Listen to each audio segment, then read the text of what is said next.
want you to begin to just notice what bliss might feel like. Make it up. Imagine it. Create it. And how comfortable that would feel in the future. Imagine your future being filled with connection, learnings, enjoyment, love, joy,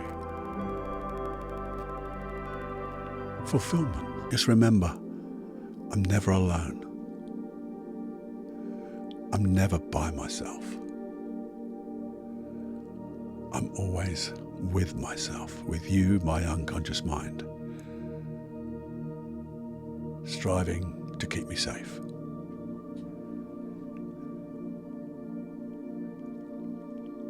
And just